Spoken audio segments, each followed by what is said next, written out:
Hello, we're Andy, the Maniacal Cinephile, and to celebrate the 40th anniversary of A Nightmare on Elm Street, we're gonna rank all the movies from worst to best. Happy birthday to you, happy birthday to you, happy birthday, dear Freddy, happy birthday to you. Don't worry, Rex. This time, I'll protect you from the mean old man with the claws. Remember, little buddy, we beat Jason in that dance-off and used the Necronomicon to send Freddy back to development hell.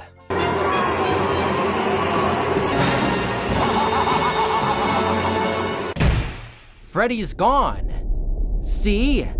I still have his knives. That is, until the next reboot.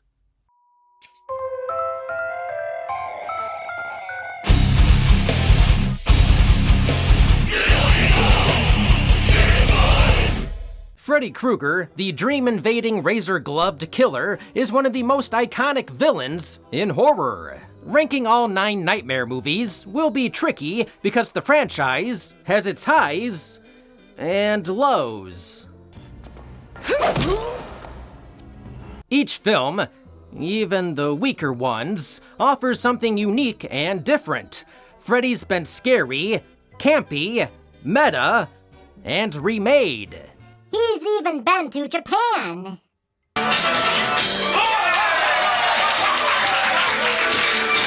So, let's break down and rank the Freddy movies from worst to best. Use our link in the description and promo code Stitch Together Pictures to get 20% off Fangoria magazines and merch. Dead Last is the 2010 remake that lacks the charms and thrills of the original series in every way.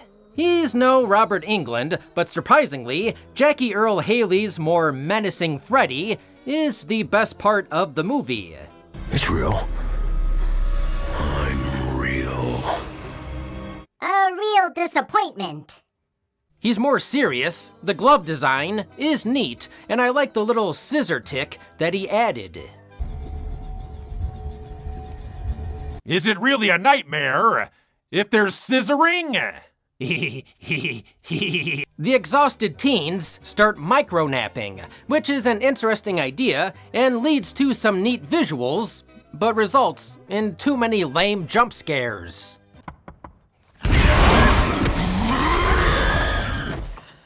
They attempt to switch up Freddy's backstory, and the entire film plays out like a mystery movie. Was Freddy a child abuser, or did the children lie about it? After 90 minutes, we get the big reveal that Freddy Krueger is bad. No shit! I don't know if I would have liked it, but an innocent Freddy would have been the better payoff for the story they were telling. He's not after us because we lied. He's after us because we told the truth. A repressed memory. Like this remake. One of the most creative and campy horror franchises of the 80s had all the fun squeezed out of it. In the end, the remake failed to connect with horror fans due to the boring dream sequences, flat performances, and lack of creative kills. It's a snooze fest.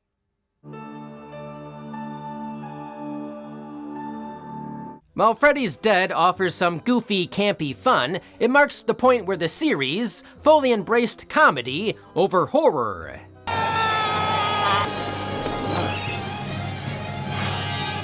They turned the Dream Demon into a Looney Tune. I want my children back! You know they bring him! Ah! Nothing screams terror like Tom Arnold and Roseanne. The final nightmare gave us Freddy's full backstory. We see the bastard son of 100 maniacs as a disturbed young boy. He was adopted by an abusive drunk played by Alice Cooper. I guess when Freddy said welcome to my nightmare, he was naming his favorite Alice Cooper album. We see that Freddy was married, had a child that was taken away and accepted the offer from the flying dream demon sperm before getting torched by a mob of angry parents. Freddy is cracking jokes left and right, and while some of the gags land, it takes away from the scares. The kills are cartoonish. Literally. Oh, shit. To make things worse, and truly show they've run out of ideas, the movie is in 3D. Not the whole movie, just the final 15 minutes. Cheap bastards! I think Freddy was going through a mid-death crisis. At this point, Krueger was a parody of himself. Freddy's Dead is over the top, too comedic, not scary, and the ending wasn't the final nightmare fans were dreaming about. Instead of a bang, it went out with a bong. That the writer was surely smoking. What?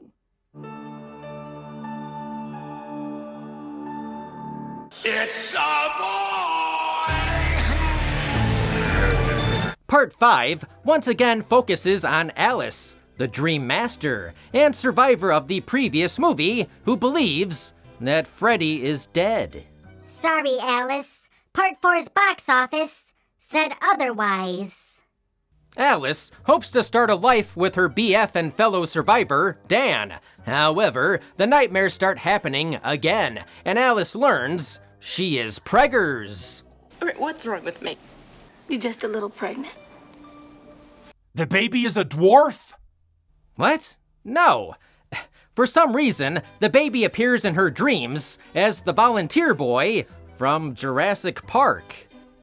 And he slashes at you with this. The kid's got a face you want to wave something sharp at.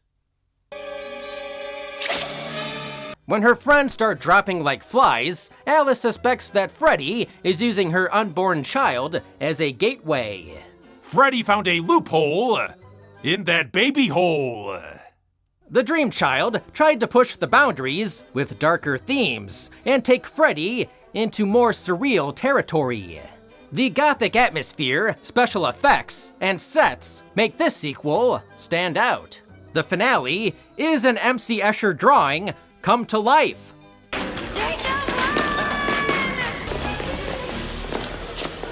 However, the movie doesn't live up to the standards of the previous sequels, and Freddy's one-liners are becoming the focus. Bon appetit, bitch! Spoken like a true French waiter. Visually, the film is impressive, but the plot is underwhelming and convoluted. Your birth was a curse on the whole of humanity. What Mother would tell us before bed. The ghostly nun, Freddy's mom Amanda, shows up again, claiming if her spirit is free, she can stop Freddy. Yet, in the next movie, Freddy has killed every kid in town. Good job, sister! Town fair. And there are no kids. At this point, New Line Cinema, the house that Freddy built, was a factory, pumping out a Freddy movie every year. Part 5 feels rushed. Because it was. The Dream Child was premature.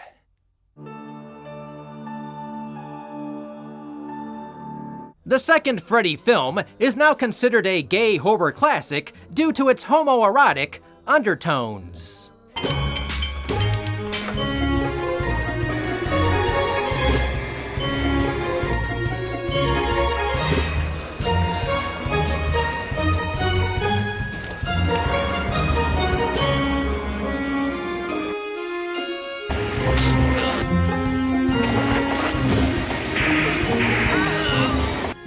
They put makeup on his butt. What the fuck you doing in my room?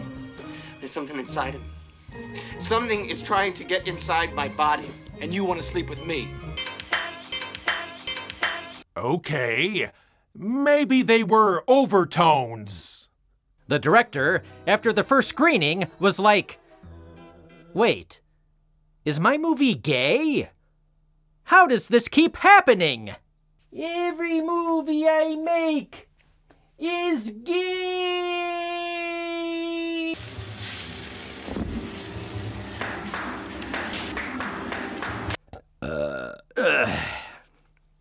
Part 2 is often criticized because it goes against the rules set by Wes Craven in the first film. Freddy doesn't want to invade Jesse's dreams. He wants to possess Jesse and wear him like a meat suit to invade the real world, breaking the nightmare-based premise. You'd think Freddy wouldn't want to go anywhere near a barbecue. Andy, if you're a god in the dream world, why would you want to leave? Well, some people do have messed up dreams. Yeah, we do. What was that? What? While it's not as strong as the other entries, Freddy's Revenge has gained a cult following, especially in the gay community, for embracing Jessie as a scream queen. Personally, I love it because this is perhaps the darkest version of Freddy. You've got the body, I've got the brain. Freddy, we didn't need to see your tissues to know you got issues. Kevin Yeager's makeup is my favorite out of the series, and Robert's performance is wicked. You are all my children now. Me, when I go on Pet Finder.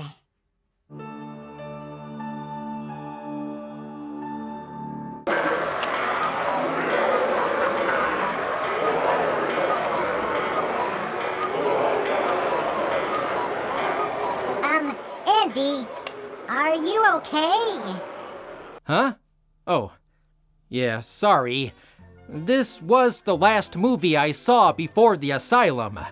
The night of the scalding hot nacho cheese incident. Before Hollywood remade everything. Nobody cares! Get back to the video, movie bitch! Oh, whatever. This long-awaited showdown was a wet dream for horror fans and a nightmare for the dozens of writers who tried to crack the story. How do you write a movie where a wisecracking dream demon from Ohio fights a silent undead machete enthusiast from New Jersey? Somehow, they pulled it off. Like Jason pulling off Freddy's arm. Freddy is stuck in hell because nobody remembers him, so he needs a hype man. Enter Jason Voorhees, who is manipulated by Freddy, disguised as Mommy, to kill some teens in Springwood and get the nightmare juices flowing again. Andy, how did Jason get to Ohio? Huh?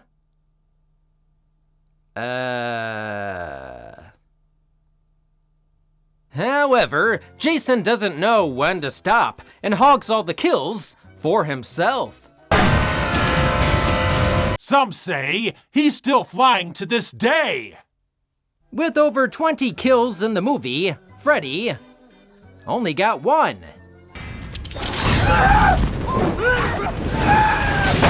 The two biggest horror icons of the 80s then battle it out with a bunch of expendable teenagers and a member of Destiny's Child thrown in for good measure.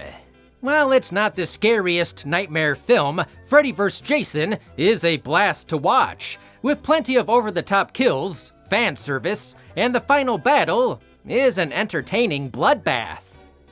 Plot holes be damned. Freddy died by fire, Jason by water. How can we use that? They don't.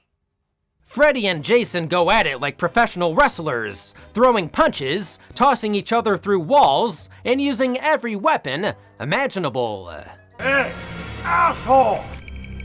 Ha ha, you looked! The plot and characters aren't anything to write home about, but so what when you've got two horror legends body slamming each other through cabins? Well, now the cabin has a better view of the lake. The movie delivers exactly what fans wanted, a monster mash of epic proportions where both villains refuse to die. Why won't you die? When we visit Grandma at the nursing home. Freddy is a quippy, scrappy, mischievous puppet master, and it's one of his more entertaining portrayals. Sadly, or fittingly, it was the last time Robert Englund played Freddy in a movie. But he did not disappoint.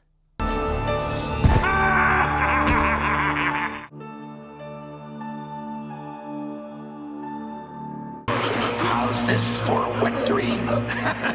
As usual, messy and confusing. Following the success of Dream Warriors, Freddy went from Dream Stalker to full-on rock star.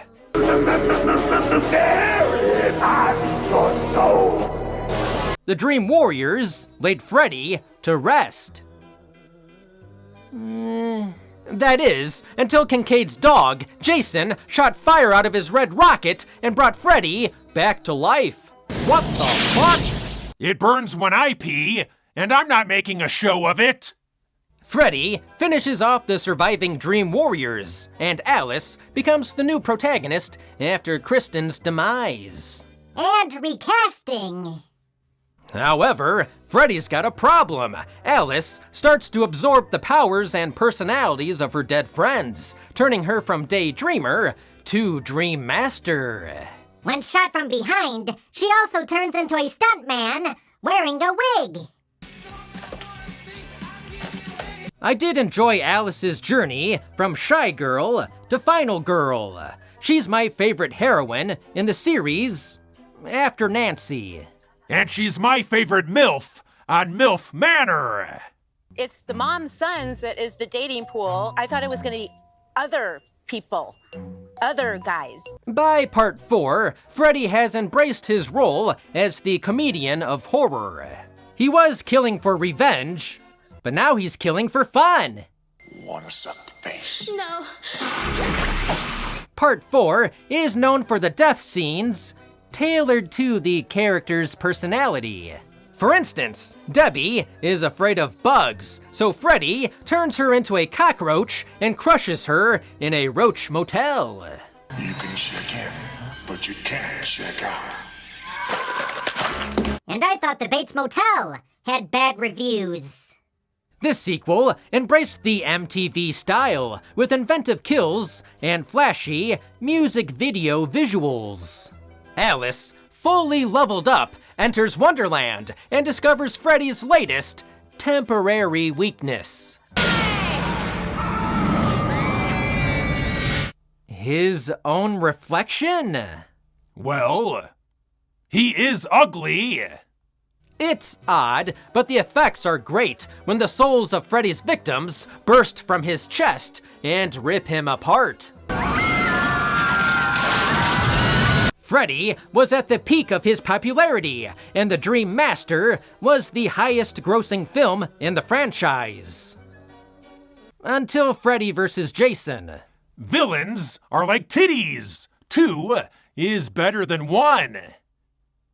But not a deal breaker. Part 4 is a fun and memorable installment, though it lacks the depth and character-driven story of Part 3. If food don't kill you, the service will. The latest slogan for Taco Bell.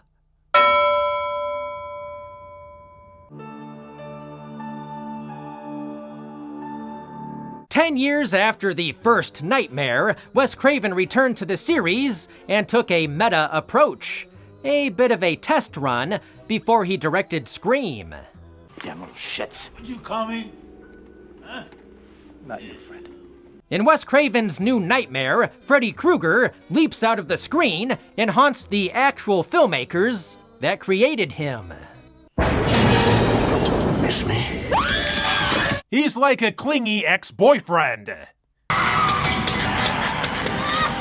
See? Part 7 takes scary movie fans behind the scenes and flips everything we know upside down. Ever played Skin the Cat? Not what the babysitter meant when she was looking for a raise. The film stars Heather Langenkamp, known for playing the original heroine, Nancy Thompson.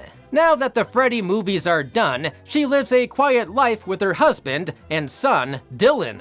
However, some ancient evil force doesn't want Freddy to be just a movie character and tries to use Freddy as an avatar to cross over into the real world.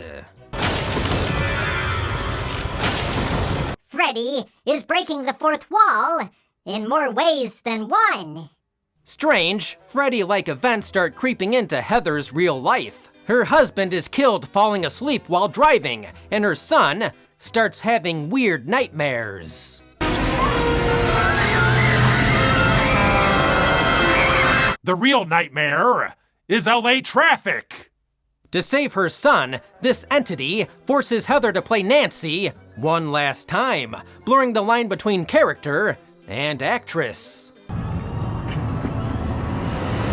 Joke's on Freddy. Dylan wet the bed. This installment brings a fresh take on Freddy by making him a darker, primal, demonic force. Freddy 2.0 comes with a creepy trench coat, an organic glove based on the original poster. It's all like bony and veiny, and isn't here to joke around.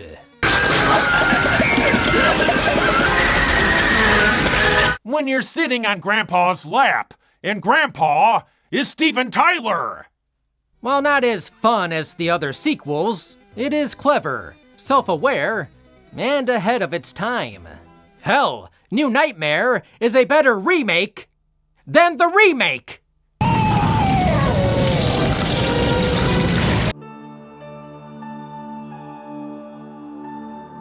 We're the Dream Warriors, not gonna dream no more. Let's get high. When you kill a heroine with heroin. Dream Warriors is often regarded as the best sequel, and for good reason. Part 3 is the Goldilocks movie. I don't remember any bears. No, it's the sweet spot. Freddy is still scary, but his funny side is starting to show, and he's got some great one-liners. Fuck the prime time, bitch! Her big break was a smashing hit. We love Part 3 because it's the return of Nancy as a mentor. The ensemble cast is great. Freddy's kills get more elaborate. The plot is interesting, and it expands the mythology. And for Joey, something else was about to expand. We learned that Krueger's mother was a nun who was accidentally locked inside a mental hospital over the holidays and assaulted by the patients. The bastard son of 100 maniacs. Dang it! We don't even get one father! We also see where Nancy's dad hid Freddy's body. Ray Harryhausen would be rolling in his grave. He too was buried in a car trunk. The concept of teens gaining powers in their dreams to fight back against Freddy is inventive, and the dream sequences are some of the most creative in the franchise.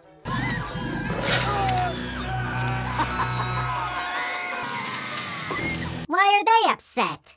They're front row for a puppet show. The combo of its strong characters, inventive dream sequences, and blend of horror and humor make Dream Warriors a fan favorite. Hell, ask me again in a week, and I might put it at number 1. It's that good.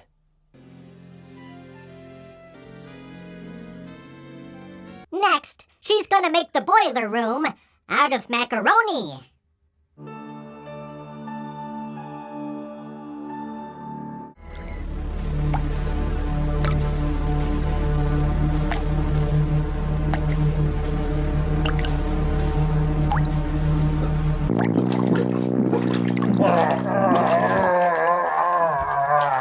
The original Nightmare on Elm Street is one of the best horror films ever made. Wes Craven created one of horror's most iconic villains in Freddy Krueger, a killer who attacks you when you're most vulnerable. In the tub. No, on the toilet. What? No, you guys, in your sleep.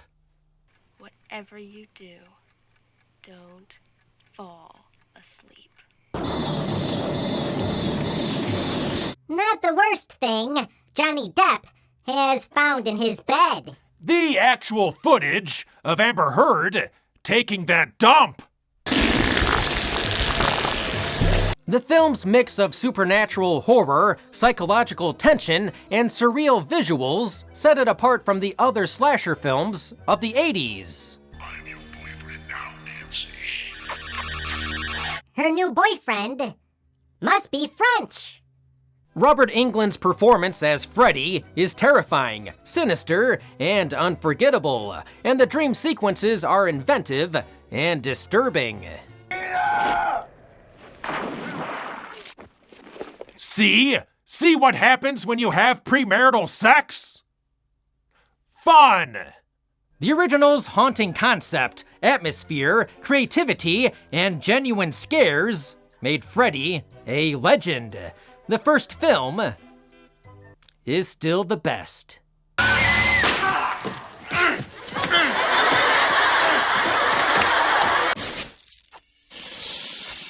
I'd like to see your rankings in the comments below. We've been Andy, the Maniacal Cinephile. Thanks for liking and subscribing. Join our Patreon, hit the bell, and now watch another damn video.